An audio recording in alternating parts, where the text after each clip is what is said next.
Hi hello Priya కిచెన్కి స్వాగతం సుస్వాగతం. ఈరోజు మనం చేస్తున్న ఇంగ్రీడియంట్స్ ఏంటంటే చింతచిగురు పచ్చిరొయ్యలండి. చాలా బాగుంటుంది ఇది.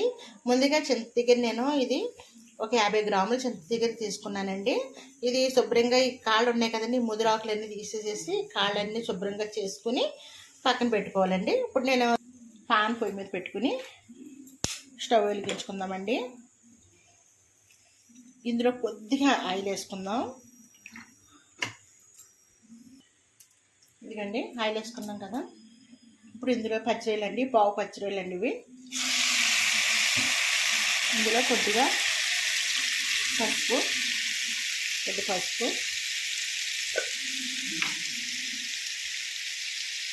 కొద్దిగా సాల్ట్,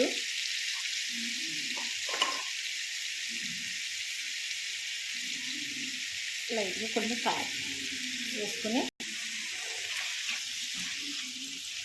ఇవి బాగా వేయించుకోవాలండి. ఇందులో వాటర్ అంతా వస్తుంది, వాటర్ అంతా పోయే వరకు వేయించుకోవాలండి.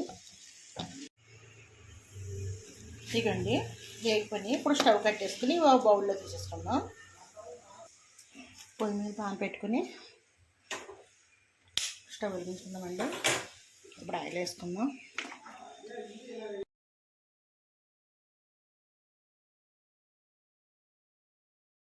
ఆయిల్ కాగిపోయింది. ఇప్పుడు ఆయిల్ వేసుకుందాం. ఉల్లిపాయలు, పచ్చిమిర్చి, కరివేపాకు అండి.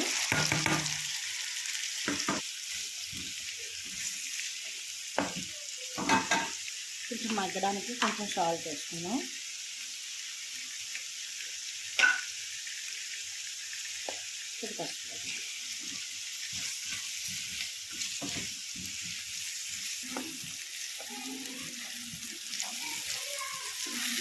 అయిపోయింది కదండి. ఇప్పుడు ఇందులో అల్లం వెల్లుల్లి పేస్ట్ వేసుకుందాం.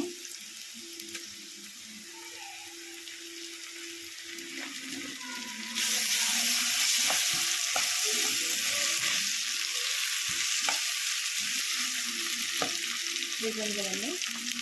ఇప్పుడు మన పచ్చిరొయ్యలు ఉన్నాయి కదండి, పచ్చిరొయ్యలు వేసేసుకున్నాం.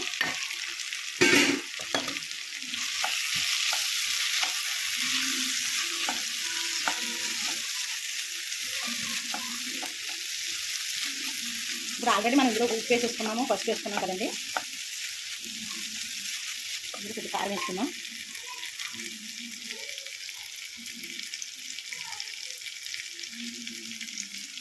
రెండు స్పూన్లు కారం వేసుకున్నాం.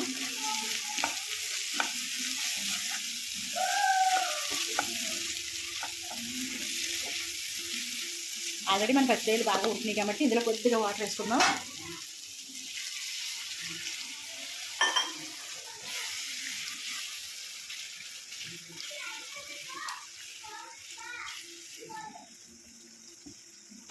ఇందులో కొద్దిగా మూత పెట్టేసుకుందాం.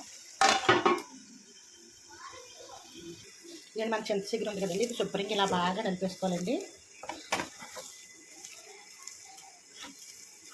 ఇలా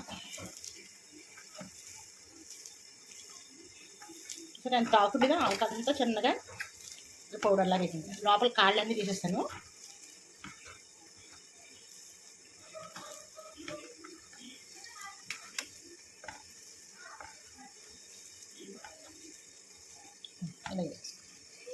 సరే ఎలా ఉందా?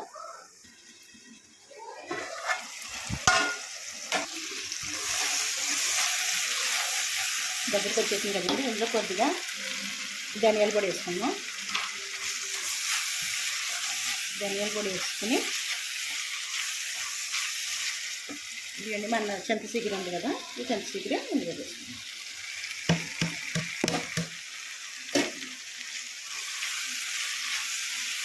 సిమ్లో పెట్టుకుందాం. సిమ్లో పెట్టుకుని ఒక 5 నిమిషాలు చింతచిగురు కూడా మన పచ్చిరొయ్యలు బాగా పట్టాలి కదా. ఇదిగోండి ఇందులో కొంచెం కొత్తిమీర వేసుకొని స్టవ్ పెట్టేసుకుందామండి.